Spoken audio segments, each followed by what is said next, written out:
Alors bonjour à tous, nous nous retrouvons aujourd'hui pour une vidéo un peu spéciale. En fait, nous nous retrouvons pour une vidéo test. Nous allons donc aujourd'hui tester la Ghostbox à domicile, dans des conditions, on va dire, neutres. Alors il faut savoir que quand on est en enquête, on utilise un matériel, mais il n'a pas été, on va dire, préalablement testé dans des conditions, on va dire, normales. Quand je dis normal, cela veut dire que mon appartement, j'y habite depuis maintenant une douzaine d'années. J'ai quasiment pas eu de phénomènes paranormaux.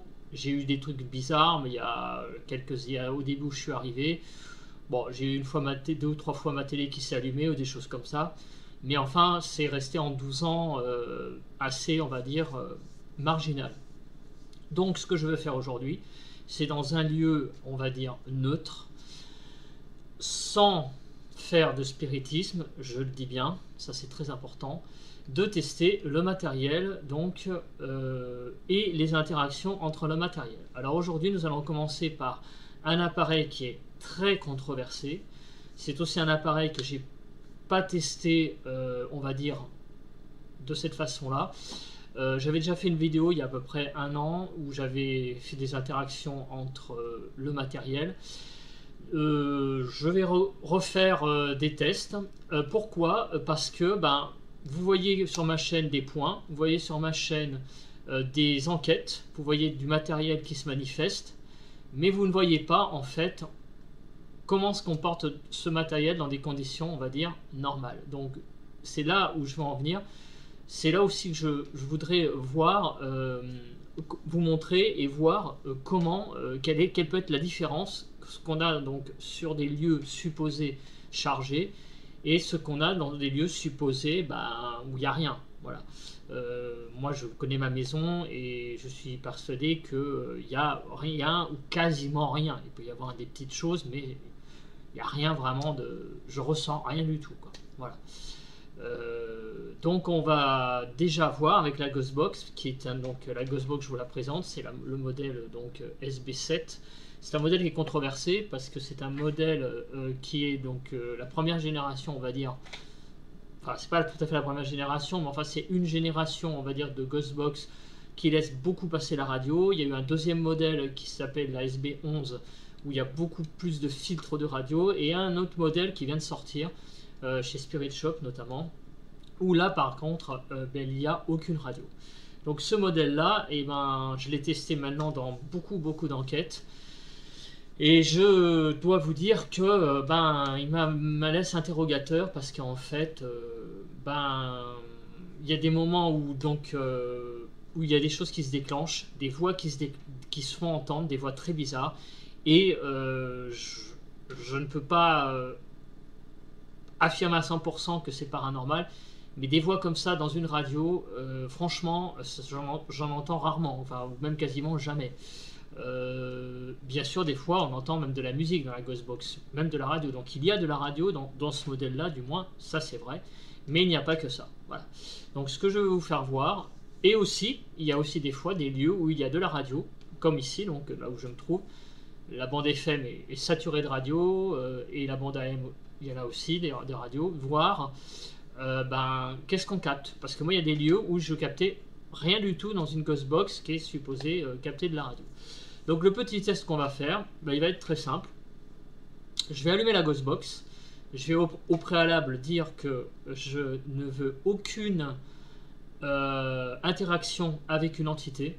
Je vais le dire donc au préalable dans la Ghostbox. Je vais laisser la Ghostbox tourner. Je vais mettre le micro de la... Enfin, je vais mettre ma facecam sur l'enceinte Bluetooth où sort le son. Et je vais quitter la pièce. Comme ça, il n'y aura pas d'interaction possible. Donc voilà, je vais poser le micro sur la facecam et on va commencer le test. Et je vais partir de la pièce. Voilà. Donc on se retrouve à peu près dans 5 minutes pour voir ce qu'il y a eu dans la Ghostbox. Voilà.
On se retrouve donc pour l'analyse de cette session de Ghostbox. Alors, c'est une analyse, mais attention, il n'y a pas eu de contact, puisque je n'ai fait que poser la Ghostbox, et je n'ai pas posé de questions. Donc il n'y a pas eu d'interpellation, mais néanmoins, vous avez quand même entendu, comme moi, 5 mots, donc en 5 minutes.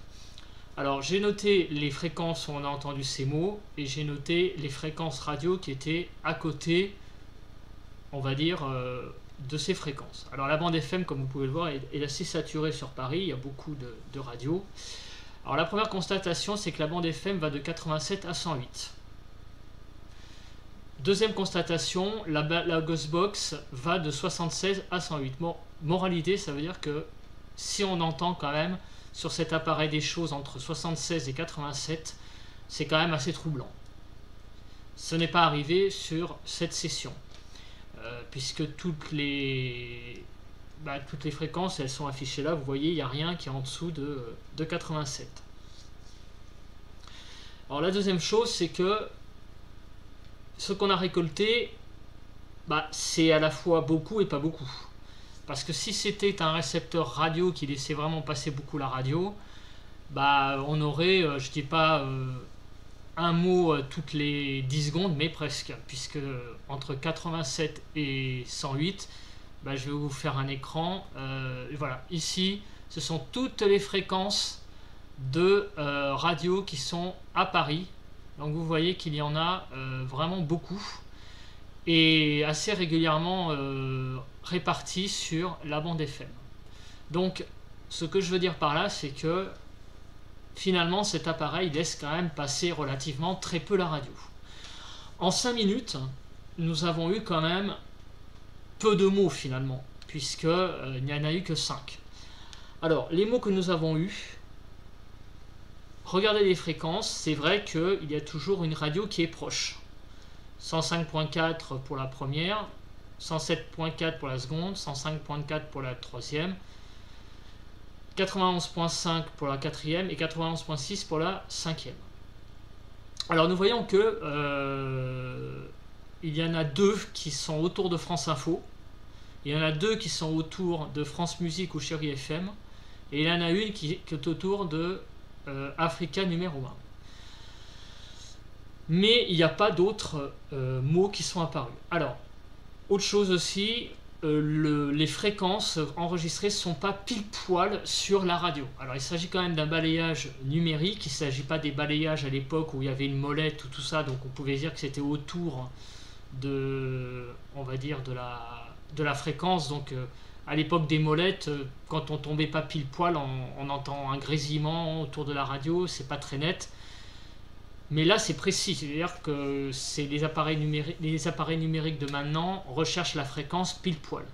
Et là on tombe pas toujours pile poil à côté. Donc là la question qui se pose, c'est que est-ce que ces mots qu'on a obtenus sont vraiment de la radio ou pas? Donc là la question se pose. Effectivement on peut se dire que peut-être que comme c'est pas tout à fait la fréquence mais à côté, ça peut l'être peut-être quand même. On peut partir sur cette hypothèse rationnelle. Donc après, moi quand je fais une analyse d'une session de Ghostbox, j'analyse les voix. Voilà, j'analyse les voix pour voir si la voix qu'on obtient peut être une voix, on va dire, éventuellement entendue sur une radio. Là, je dois bien vous avouer que sur les 5 mots que j'ai eus, il est très possible que ça soit des mots qui soient prononcés sur une radio. Le ton est quand même pas si, je veux dire, original. Voilà. Donc ça peut très bien être un animateur qui dit ces mots. Alors les mots que j'ai entendus, moi j'ai entendu un prénom, Sylvie au début. Après il y a eu hôtel, j'ai entendu pays, j'ai entendu oui, j'ai entendu pizza. Dans une session de Ghostbox, c'est aussi intéressant de voir, c'est les mots qu'on a obtenus. Donc si vous avez des phrases du genre, je sais pas moi j'ai déjà eu des phrases quand on demandait à poser des questions, on avait des réponses en adéquation avec la question, pas que des oui, pas que des non, des mots, des fois le prénom, notre prénom, donc mon prénom, Cédric est déjà apparu. La teneur des prénoms peut aussi vraiment influencer sur une hypothèse quand même paranormale de ce qu'on a obtenu quand même. Là, vous voyez les mots Sylvie, hôtel, pays, oui, pizza. On peut pas dire que ça soit transcendant, à part le premier mot éventuellement, qui pourrait être la réponse à une question, quel est votre prénom? Mais le reste, bon, c'est des mots passe-partout, il n'y a pas de véritable, j'allais dire, il n'y a pas de quoi sauter en l'air, quoi. Voilà. Mais la principale conclusion que je peux faire de ce test, c'est que il y a très peu de mots. Voilà, il y a très peu de mots, donc en 5 minutes, on récolte très peu de mots. Cet appareil laisse vraiment très peu passer la radio. Voilà, ça c'est vraiment la conclusion principale que je voulais faire voir sur cette session. Évidemment, c'est une session one shot là que je viens de faire, puisque je viens de prendre 5 minutes comme ça au hasard. Je pense que il serait pas mal que je renouvelle cette expérience assez régulièrement avec la Ghostbox pour voir si, en fonction de, j'allais dire du temps, je ne sais pas, mais en fonction du moment où je fais cette session, il n'y a pas plus ou moins de mots qui apparaissent et qui pourraient... par exemple, si là je n'ai toujours que très peu de mots en 5 minutes, voilà, ça pourrait prouver que cet appareil laisse très peu passer la radio quand même. Voilà. La référence pour moi de l'enquête qui est vraiment troublante, c'est l'absence de mots totale que j'ai eu à la commanderie. Il y a eu très peu de mots, je crois qu'il n'y en a même pas eu du tout, il faudrait que je vérifie, mais je crois que j'ai eu très peu de mots à cette enquête. Et il y a des enquêtes où j'ai des mots, toutes les 10-15 secondes, il y a un mot qui apparaît. Et là, c'est pas le cas. Vous voyez, il y a très peu de mots qui apparaissent. Voilà, donc après, c'est à vous de juger, mais pour moi, cet appareil, j'y crois beaucoup. Surtout quand on a des mots troublants. Hein. En particulier, cet appareil ne laisse pas énormément passer la radio. Voilà. Il laisse passer la radio, c'est certain. Hein, je pense que les 5 mots qu'on a en est la preuve. Mais c'est très peu par rapport au nombre de radios qui sont présentes sur la bande FM. Voilà. Pas impossible que je refasse des nouveaux tests avec la Ghostbox pour voir si, en multipliant les expériences, de se faire un avis, on va dire, ferme. Mais là, pour cette première session, je reste sur l'avis que j'avais avant, c'est-à-dire que qu'il n'y a pas beaucoup de radios qui passent. Voilà. Écoutez, on se retrouve pour une prochaine vidéo ou une prochaine expérience avec d'autres appareils. Voilà, donc je vous souhaite une bonne journée, bonne matinée, bonne soirée, bon week-end, bonne semaine, selon que vous regardez cette vidéo. Ciao, ciao!